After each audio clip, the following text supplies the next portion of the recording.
Most young fighters spend their early careers proving they belong. Abdullah Mason spent his proving people wrong, because before the bell even rang against Jose Cardenas, the fight already carried a certain energy around it. Mason was young, explosive, undefeated. But there were still questions. Was the hype real? Could he handle pressure once somebody stopped respecting his power? Or was he just another fast prospect crushing weak opponents before reality eventually caught up to him? Jose Cardenas was supposed to help answer those questions. He was aggressive, confident, experienced enough to believe he could drag the young prospect into a real fight. But within seconds, the entire atmosphere changed. Because Abdullah Mason was moving at a completely different speed. Not just hand speed, everything.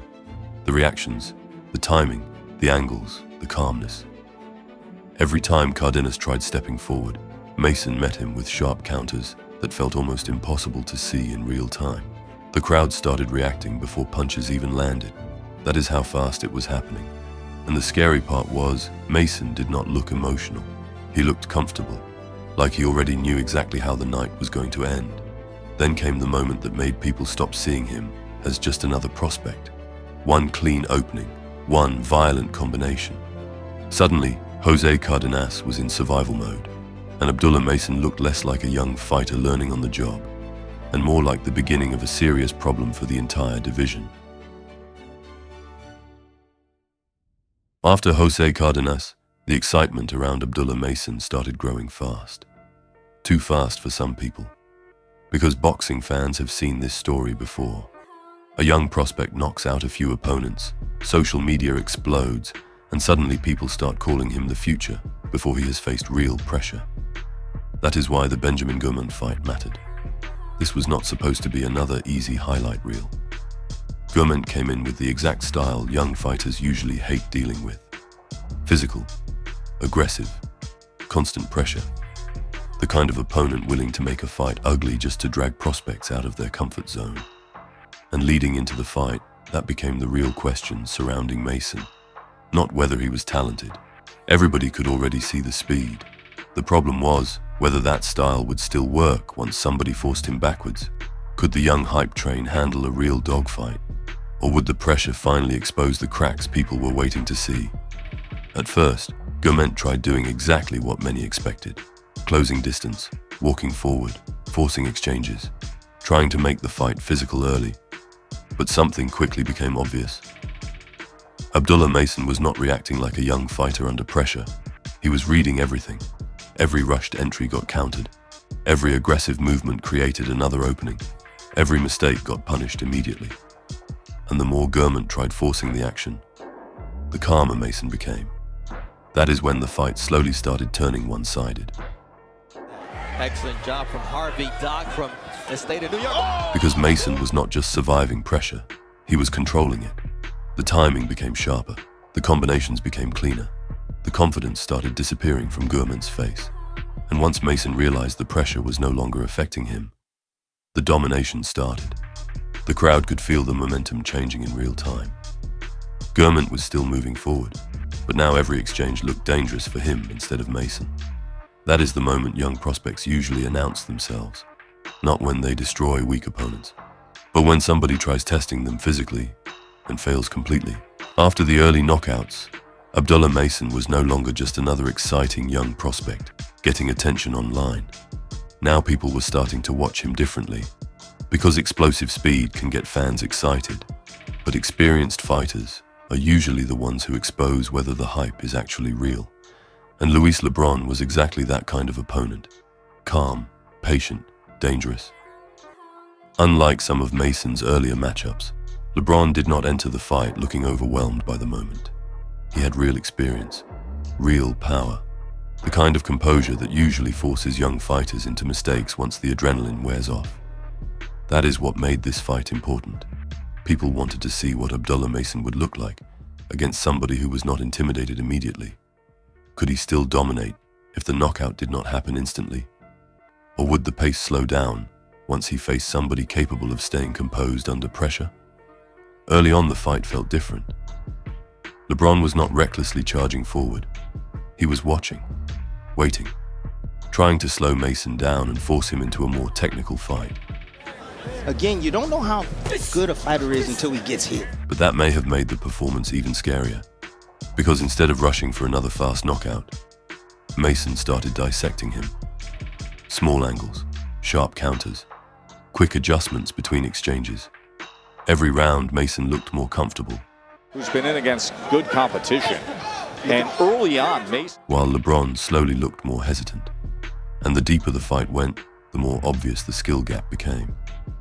That is what separated this performance from the earlier explosive finishes. This was not chaos. This was control. Mason was not just overwhelming opponents physically anymore. He was breaking them down mentally. Every time Lebron tried settling into rhythm, Mason disrupted it immediately. Different timing, different combinations, different entries. Nothing stayed predictable long enough for Lebron to build confidence. And once Mason fully established control of the pace, the fight started slipping away from Lebron completely. That is when the conversation around Abdullah Mason became much more serious. Because now he was proving something beyond speed and power. He was showing patience, composure, technical control, the kind of traits that usually take fighters years to develop. And suddenly the hype around him no longer felt like excitement. It started feeling real. By the time Abdullah Mason faced Yohan Vasquez, expectations around him had already changed completely. People were no longer tuning in just to see if he would win. They wanted to see how violent the performance would be, because every fight seemed to follow the same pattern.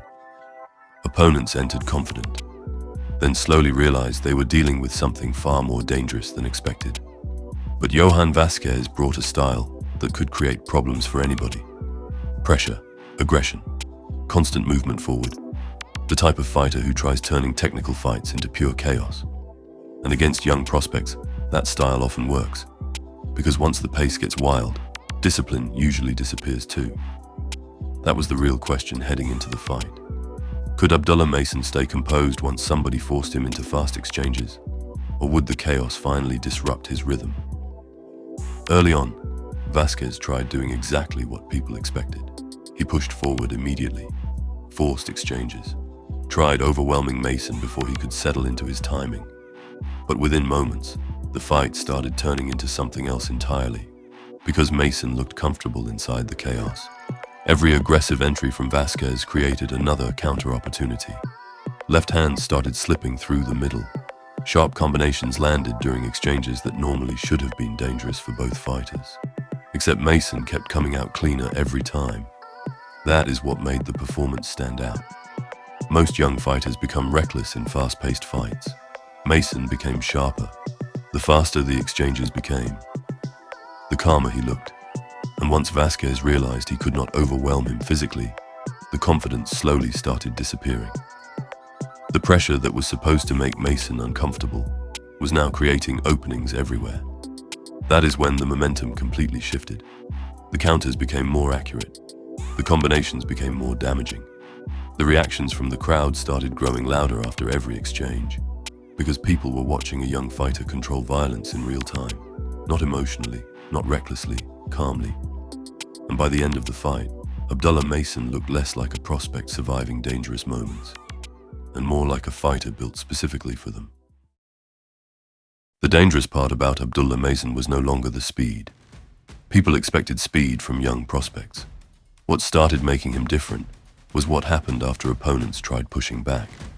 Because by the time he fought Ohan Jr., something around Mason already felt darker, more controlled, less like a talented kid trying to impress people, and more like a fighter beginning to understand exactly how dangerous he could become. Ohan Jr. was supposed to test that. He was physical, durable, aggressive enough to force uncomfortable exchanges.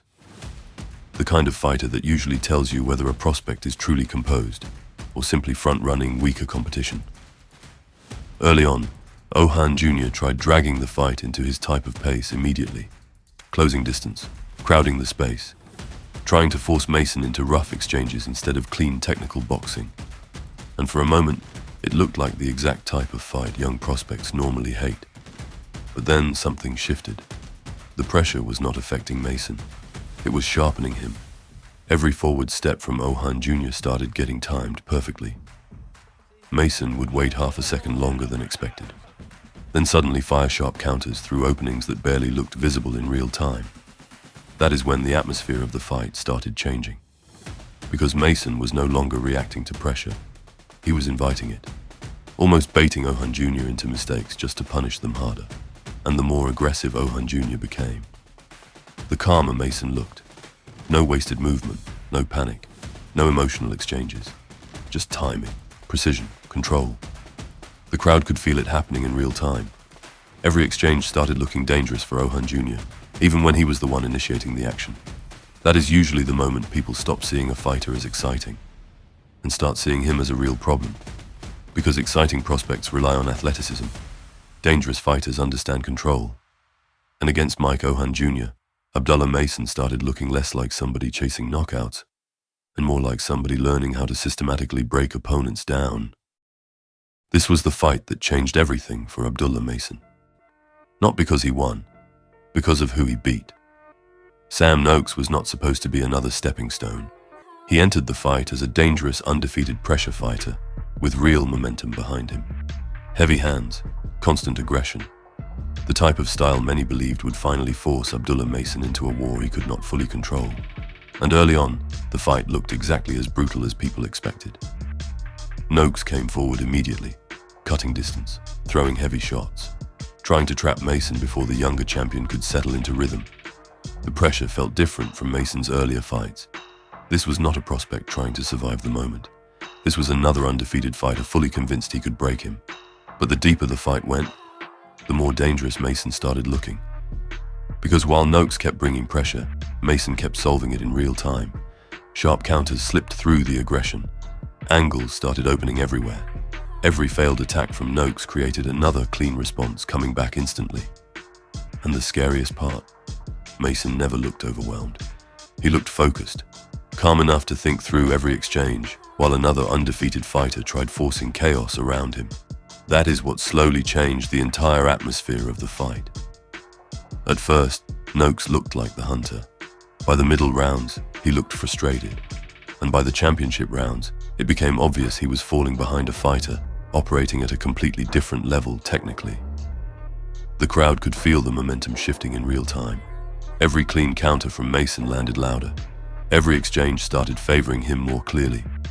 And despite all the pressure coming his way, the younger champion kept looking fresher, sharper, and more composed.